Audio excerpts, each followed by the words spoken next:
Haryana daily post देखने वाले सभी न्यूज़ दर्शकों को अंकुर ग्रोवर नरवाना की राम राम। आप आज यहाँ रोहतक के सेक्टर 1 में देवी चौधरी देवीलाल पार्क है और वहाँ पे जो PGI MS मेडिकल के जो स्टूडेंट है वो नुक्कड़ प्रदर्शन कर रहे हैं। तो करते हैं इनसे बात इसके बारे में, क्या है इनका कुछ कहना। राम राम जी। जी नमस्कार। आपका शुभ नाम जी? पंकज बिट्ठू, मैं थर्ड ईयर MBBS स्टूडेंट हूँ रोहतक PGI के अंदर। डॉक्टर को भगवान कहा जाता है पूरी दुनिया में, और आज वो भगवान यहाँ पे गले फाड़ फाड़ के क्या कहना चाहता है? देखिए, डॉक्टर को भगवान भी इसीलिए कहा जाता है कि आप उस डॉक्टर के ऊपर विश्वास करते हैं। वो विश्वास आप इसलिए करते हैं क्योंकि आपके अंदर ये नहीं होता कि ये पैसे कमाने के लिए बैठा है। आपको इसीलिए आप भगवान कहते हैं, आपको पता है मेरा इलाज करने के लिए बैठा है, मेरा बेस्ट इलाज करेगा। लेकिन सरकार हरियाणा के अंदर इस तरह की नीतियाँ लेकर आ रही है। उसी का एक उदाहरण है हरियाणा की जो ये MBBS बॉन्ड पॉलिसी 2020 में आई थी। इस पॉलिसी के अंदर सरकार पहले ही एक स्टूडेंट को कर्जदार बना रही है, फिर उसको कह रही है कि आप 7 साल तक यहाँ पे जॉब करोगे तो हम आपका ये कर्ज उतार देंगे। जॉब की गारंटी नहीं है। हरियाणा प्रदेश के अंदर पिछले 10 दिन से सभी 4 सरकारी मेडिकल कॉलेजेस के अंदर रोहतक, करनाल, खानपुर, सोनीपत और मेवात, इन चारों मेडिकल कॉलेजेस के अंदर पिछले 12 दिन से प्रोटेस्ट चल रहा है और बहुत भारी प्रोटेस्ट चल रहे हैं। स्टूडेंट्स अपनी क्लासेस पोस्टिंग्स छोड़ के हड़ताल के ऊपर बैठे हुए हैं। स्टूडेंट्स की ये मांग है कि हम सरकार के अंदर काम करना चाहते हैं। पहली बात तो जनता को ये समझनी होगी कि कोई भी स्टूडेंट जो गवर्नमेंट मेडिकल कॉलेज में पढ़ता है वो बाहर जाना ही नहीं चाहता। हम अपना प्रदेश क्यों छोड़ के जाएंगे? सबको थोड़ी बाहर जाने की अपॉर्चुनिटी मिलती है और सब जाना भी नहीं चाहते। लेकिन जो आपकी बॉन्ड नीति है वो बॉन्ड नीति ऐसी होनी चाहिए कि वो विद्यार्थी का करियर खराब ना करे। कैसे? पहली बात, आप इसमें बैंक को क्यों इन्वॉल्व कर रहे हैं? अगर हम डिग्री होने के बाद में यहाँ पे जॉब करने से मना करते हैं तो जो डिफॉल्ट जो पेनल्टी आपने लगानी है वो आप हमारे ऊपर लगाओ। मैं आपको दूंगा, चाहे 5 लाख देने हो चाहे 10 लाख देने हो। बैंक क्या करेगा इसमें? दूसरी बात, आप बच्चे को कह रहे हो कि 7 साल तक सर्विस करनी पड़ेगी। 7 साल तक सर्विस का जो कहीं भी किसी भी स्टेट के अंदर बॉन्ड पीरियड नहीं है। ज़्यादा से ज़्यादा 1 या 2 साल का पीरियड होता है। अदर स्टेट में कितना पीरियड है? देखिए, किसी स्टेट में 1 साल है, किसी में 2 साल है। मैं आपको एक छोटा सा उदाहरण देता हूँ। मान लीजिए मैं इस साल पास आउट होता हूँ, मैं इसी साल मेरे को सरकार नौकरी दे देती है, तो एक बैच को पूरे को नौकरी मिल गई। अब अगले साल एक दूसरा बैच भी तो आएगा। अब इतनी आपके पास नौकरियां नहीं है कि आप वो दूसरा बैच भी समाहित कर लोगे। की भी कोई श्योरिटी नहीं है। श्योरिटी अभी तक लिखित में गवर्नमेंट नौकरी की नहीं दी गई है। ये शब्दों का खेल कर रहे हैं। गैजेट नोटिफिकेशन में 4 लाइनें लिखते हैं और उसमें क्या करते हैं? डिप्लोमेसी खेलते हैं। शब्द साफ नहीं करते, क्लैरिफाई नहीं करते। आप 1 साल के लिए बच्चे का सर्विस बॉन्ड पीरियड रखो, उसके बाद दूसरा बैच आपको मिल जाएगा। 1 साल वो जॉब करेगा, फिर एक और बैच पास आउट वाला मिल जाएगा आपको। दूसरी बात, बच्चे की डिग्री कंप्लीट होने के बाद आप कितने समय में उसको नौकरी दे दोगे, इस बात की क्लैरिफिकेशन नहीं है। मान लो आज मेरी डिग्री कंप्लीट हो जाती है, अब मैं 6 महीने थोड़ी बैठा रहूंगा इनके खातर। मेरे को और भी अपना, या तो मैं प्राइवेट करूंगा या अपनी PG करूंगा। आप मेरे को ये बताओ कि हम जी आपको 1 महीने के अंदर नौकरी दे देंगे, 2 महीने के अंदर नौकरी दे देंगे। वैसे तो आपको पास आउट होते ही देनी चाहिए, लेकिन 1 या 2 महीने तक का समझ में आता है। फिर सबसे बड़ी बात, जो ये बॉन्ड की राशि है 40 लाख रुपए, मान लो मजबूरन किसी बच्चे की स्थिति ऐसी हो जाती है कि उसको वो नहीं काम कर सकता स्टेट के साथ। वैसे तो ऐसा कोई एक आदि होगा। मान लो किसी को UPSC करनी है, किसी को MBA करनी है, किसी को कुछ और करना है, या मैं कहता हूँ किसी को फॉरेन ही जाना है। मान लीजिए, विदेश में जाना कोई पाप नहीं होता। अगर यहाँ का बच्चा स्टूडेंट बाहर जाके सर्विस करना चाहता है, वैसे तो आप भारत को विश्व गुरु कहते हो, वैसे तो आप ये कहते हो यहाँ भारत पूरी दुनिया को जो है दिशा दिखाएगा, और आपकी सोच इतनी छोटी है कि आप ये कहते हो यहाँ के बालक इंग्लैंड नहीं जाने चाहिए, वहाँ नहीं जाने चाहिए। अगर किसी बच्चे को अपॉर्चुनिटी, डबल स्टैंडर्ड है, ये तो बहुत गलत बात है, हिपोक्रेसी है। अगर यहाँ का कोई बच्चा सर्कमस्टांसिस ऐसे आते हैं, उसको बाहर की अपॉर्चुनिटी मिलती है मान लो, या फिर पारिवारिक कोई समस्या हो जाती है, या फिर मान लो UPSC MBA आर्मी कहीं जाना चाहता है, तो इस बॉन्ड की जो पेनल्टी है वो इतनी होनी चाहिए कि कोई मिडिल क्लास आदमी दे सके। 5 लाख रुपए हो गए, 10 लाख रुपए, इससे ज्यादा नहीं होनी चाहिए। 40 लाख रुपए आदमी मिडिल क्लास का कहां से लाएगा? तो ये 3-4 हमारी प्रमुख मांगे हैं। पहली चीज इसमें से जो ये पॉलिसी है, बैंक की इन्वॉल्वमेंट पूरी तरह खत्म की जाए। इन्होंने IDBI बैंक को इन्वॉल्व किया गया है। मैं पूछता हूँ, स्टेट बैंक ऑफ इंडिया को इन्वॉल्व क्यों नहीं किया गया? ये एक बहुत महत्वपूर्ण सवाल है। IDBI बैंक एक प्राइवेट बैंक है। आप भारतीय स्टेट बैंक को अपॉर्चुनिटी दो, पंजाब नेशनल बैंक को अपॉर्चुनिटी दो, क्यों नहीं दे रहे? आप मानसिकता समझिए। एक प्राइवेट बैंक को इसमें इन्वॉल्व किया गया है। बैंक की इन्वॉल्वमेंट खत्म की जाए। 7 साल का सेवा पीरियड 1 साल किया जाए।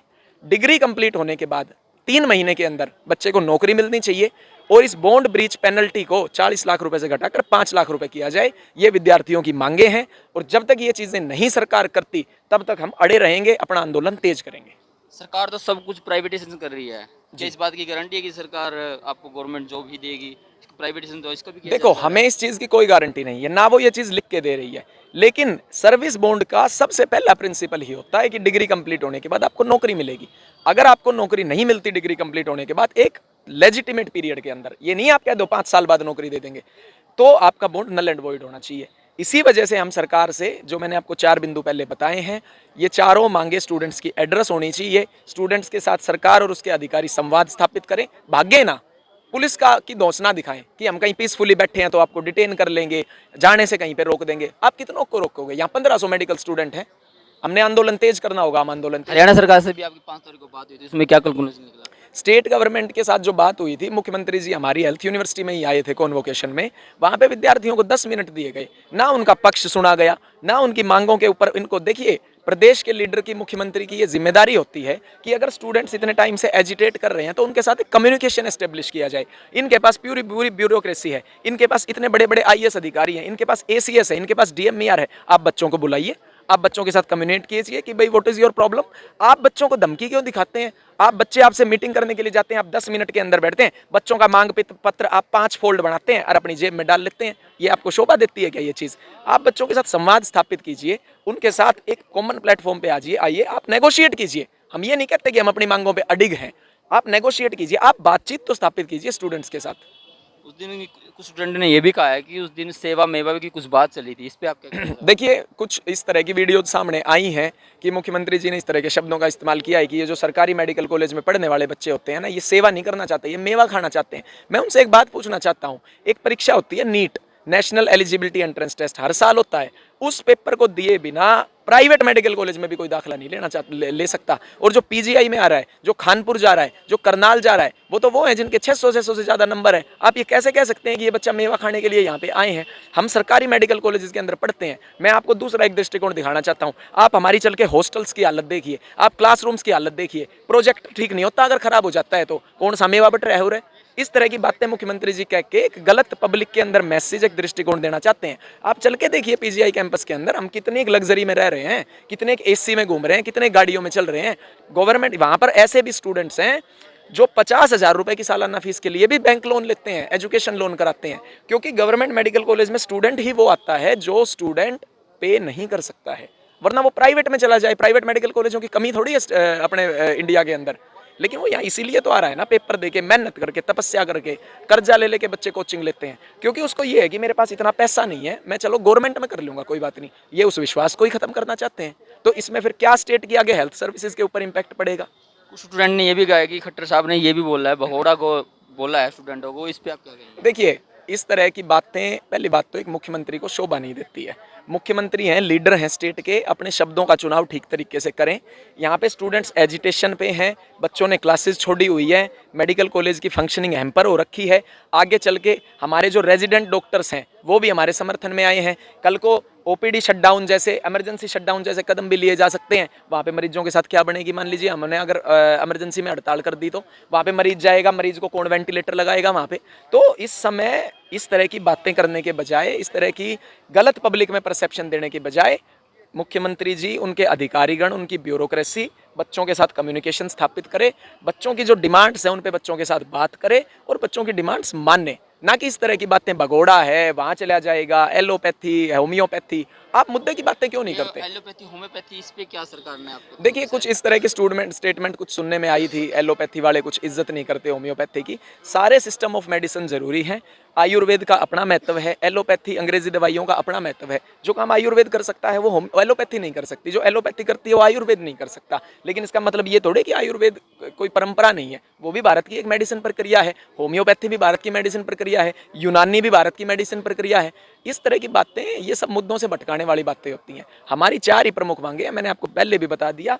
बैंक की इन्वॉल्वमेंट खत्म करो बॉन्ड पॉलिसी में से, सेवा अवधि 7 साल से घटाकर 1 साल करो, 3 महीने के अंदर बच्चे को जॉब देने की गारंटी लो, और पीजी कोर्स MD MS के लिए स्थिति साफ की जाए कि बच्चा अगर पीजी के अंदर दाखिला ले लेता है तो उसके लिए क्या होगा, बॉन्ड पॉलिसी कौन सी लगेगी, क्योंकि ये पीजी पे भी बॉन्ड पॉलिसी लगा रहे हैं। और अगर बच्चा दूसरे स्टेट से एमडी एमएस करता है, मान लो मैंने हरियाणा से एमबीबीएस करी और मैंने एमडी या एमएस मिल गई राजस्थान में, तो मैं न्यू थोड़ी कहूंगा कि भाई राजस्थान में मैंने एमडी नहीं करनी, भाई वहां भी तो मेरे को एमडी नीट के थ्रू ही मिलेगी, वहां भी तो एमडी मेरे को प्रवेश परीक्षा के थ्रू मिलेगी। तो उस स्थिति में बच्चे के साथ क्या होगा, ये बहुत सारे लूप होल्स हैं इस पॉलिसी के अंदर। और ये क्यों है, क्योंकि ये 4 लाइना की पॉलिसी बना के गैजेट नोटिफिकेशन दे के कर दिया जी रिलीज, मीडिया में कह दिया हाँ हाँ हाँ हाँ हाँ, मुख्यमंत्री जी ने बच्चों को दी राहत। 4 लाइनों में क्या क्लियर होगा बच्चों को, आप डिटेल में बताओ सारी बातें, आप क्लैरिफाई करो सारी बातें। इंडियन कॉन्स्टिट्यूशन है जो भारत के लोगों को कहीं पे भी कुछ भी वो काम करने के लिए और कहीं भी जाने के लिए पूरी आज़ादी देता है, ठीक है। तो आप पे ये क्यों तंज कसा जा रहा है कि आप भगोड़े ये है, वो डबल स्टैंडर्ड वाली बात है। देखिए, आप क्या कहोगे? भारतीय संविधान का एक प्रिंसिपल होता है right to free trade and profession, लेकिन माननीय सुप्रीम कोर्ट ने भी ये बात कह रखी है कि जो सर्विस बॉन्ड है वो इसका उल्लंघन नहीं है। क्योंकि अगर आप गवर्नमेंट मेडिकल कॉलेज के अंदर पढ़ते हैं प्राइवेट के मुकाबले कम फीस के ऊपर, तो आपका थोड़ा सा दायित्व बनता है कि आप स्टेट के अंदर ग्रामीण आप स्वास्थ्य के लिए या फिर सरकारी अस्पतालों में, गांवों की पीएचसी सीएचसी में आप काम करें। और ये बात हर मेडिकल कॉलेज का स्टूडेंट समझता है और हम करना चाहते हैं। लेकिन मैं वही बात पे आ रहा हूँ ना आपके साथ कि शर्तें ऐसी होनी चाहिए कि बच्चे मेडिकल कॉलेज छोड़ छोड़ के ना भागें। आप पहली बात तो आप इस बहाने ऐसे बच्चों को ले आओगे जो मेरिट में ही लो हैं, कल को आप उनको पीएचसी सीएचसी में गाँवों में आप सर्विस भी करवा लोगे, प्रदेश के लोगों को इलाज किस तरह का मिलेगा, ये आप बात क्यों नहीं सोचते। एक लो मेरिट का बच्चा जब कॉलेज में आएगा एमबीबीएस के अंदर, कम मेरिट वाला बच्चा आएगा, कल को वो बच्चा डॉक्टर बनेगा, प्रदेश की स्वास्थ्य सेवाओं पर क्या इंपैक्ट पड़ेगा उसका। अरे वो ही तो गोली दवाई देगा उसने, तो वो उसकी भी तो एक क्वालिटी होनी चाहिए। ऐसा थोड़े प्रदेश के मरीजों को किसी के भी हाथों में बलि चढ़वा दोगे उनकी। बच्चे काम करना चाहते हैं, हम सर्विस बॉन्ड के विरोध नहीं है, लेकिन शर्तें ऐसी होनी चाहिए कि बच्चों का करियर बर्बाद ना हो। अभी कोई सरकार का नुमाइंदा आया आपकी? देखिए, अभी तक कुछ नहीं हुआ है। हरियाणा सरकार ने गैजेट नोटिफिकेशन में 10 लाख रुपए इमीडिएटली देने वाली बात हटा दी थी, लेकिन उससे कोई खास प्रभाव नहीं पड़ता। अभी भी जो बॉन्ड की मुख्य शर्तें हैं उनके लिए विद्यार्थी अड़े हुए हैं, और उसके बाद में अभी तक विद्यार्थियों के साथ कोई भी अधिकारी कम्युनिकेशन नहीं हुआ है। आगे आपका जो प्रोटेस्ट है कहाँ तक आप इसका? देखिए, मैंने आपको प्रमुख 4 मांगे बता दी। जब तक ये मांगे नहीं मांगनी जाती, विद्यार्थी अपना आंदोलन तेज करेंगे। हम सड़कों पर उतरेंगे, पब्लिक के बीच में जाएंगे, क्योंकि अल्टीमेटली ये मुद्दा पब्लिक को भी तो अफेक्ट कर रहा है। कल को पब्लिक को ही तो इलाज करवाने के लिए अस्पतालों में आना है। इंग्लैंड का आदमी तो यहाँ इलाज कराने के लिए नहीं आता पीजीआई में। आप देखिए पीजीआई की ओपीडी में कहाँ का आदमी आता है, कलानौर का आदमी आता है, सांपला का आदमी आता है। मैंने तो कदे ना सुनी करो कोई कैलिफोर्निया का आदमी आ रखा हो। तो प्रदेश की जनता का ही तो स्वास्थ्य खराब हो रहा है। हम पब्लिक के बीच में जाएंगे, हम अपना आंदोलन तेज करेंगे, और आगे जाके हमारे साथ रेजिडेंट डॉक्टर समर्थन में कल को ओपीडी शटडाउन हमें करनी पड़ेगी, इमरजेंसी शटडाउन करनी पड़ेगी, क्योंकि हमारी मांगे जायज़ है। आपका बैच कौन सा है? मेरा 2019 बैच है। Thank you sir. एक बार डबल इंजन की जो सरकार है भारत की, वो बेटी बचाओ बेटी पढ़ाओ का नारा देती है, और आज जो बेटी है वो सड़कों पे उतारू हो चुकी है। क्या कारण है, इस पर आप क्या स्पष्टीकरण देना चाहूँगा? जो ये बॉन्ड पॉलिसी सरकार ने हमारे ऊपर लागू की गई है, आज हम पहले ऐसा बोलते थे कि लाइक अगर कहीं बाहर जाते हैं, ओपीडी से बाहर, हॉस्पिटल से बाहर, तो ये वाइट कोट ना हम पहन के नहीं जाते थे, क्योंकि एक चीज़ हमारी सीमित थी कि यहीं पे हम लोग करेंगे समाज की सेवा के लिए। लेकिन आज हम इस कदर मजबूर हो गए कि आम जनता के बीच में हमें ये सफ़ेद कोट लेके अपनी आवाज़ उठाने के लिए आना पड़ेगा। इस कदर हम मजबूर हो गए। और बात रही बेटियों की, तो बेटियाँ भी हमारे साथ ही इन्वॉल्व हैं, तो उनको भी यहाँ पर आना पड़ेगा अपने हक की लड़ाई लड़ने के लिए। तो ये बेटी बचाओ बेटी पढ़ाओ में जो बेटी पढ़ाओ वाली चीज़ है, सरकार प्लीज़ इसके ऊपर ध्यान दे, क्योंकि चीज़ें बहुत गलत जा रही हैं। आप कुछ कहोगे? बेटी बचाओ बेटी पढ़ाओ का जो नारा है, डबल इंजन की सरकार है, अपने मतलब ये प्राउड कर रहे हैं, और इन्होंने अभी 8 साल इनके जो पूरे हुए हैं, इन्होंने अपना मतलब इस पे कुछ एक बोलना तरफ है? सरकार कहती है कि बेटी बचाओ बेटी पढ़ाओ, ऊपर से वही बेटियां, कुछ पेरेंट्स होते हैं जो कंसाइज रहते हैं कि हम अपनी बेटी को बाहर नहीं भेज सकते, ऊपर से सरकार ऐसी हरियाणा में ऐसी पॉलिसी ला रही है जिनके जैसे कुछ पेरेंट्स हैं जो बेबस हो जाते हैं कि उनको अपनी बेटी बाहर भेजनी पड़ेगी पढ़ाने के लिए, क्योंकि उनके घर में पैसे नहीं है 40 लाख, तो ऑब्वियसली वो बेटी को उनसे दूर ही कर रहे हैं एक तरीके से। तो बेटी की पढ़ने पर ही पाबंदी आ रही है एक तरीके से देखा जाए। बैच कौन सा? 20। ये थे हमारे साथ रोहतक के PGI-MS मेडिकल के स्टूडेंट जो बॉन्ड पॉलिसी के खिलाफ सेक्टर 1 देवीलाल पार्क में जो है प्रोटेस्ट कर रहे थे, और इनकी मुख्य मांगे हैं कि जो बॉन्ड पॉलिसी है उसको पूरी तरह से ख़त्म किया जाए। और हरियाणा डेली पोस्ट के साथ बने रहने के लिए हमारा चैनल ज़्यादा से ज़्यादा सब्सक्राइब करें, वीडियो को लाइक करें, कमेंट करें, शेयर करें, और कमेंट सेक्शन में बताएं कि इनकी मांगे कितनी जायज़ है और हरियाणा सरकार इनके साथ क्या कर रही है, क्या नहीं, ये सही है या गलत है।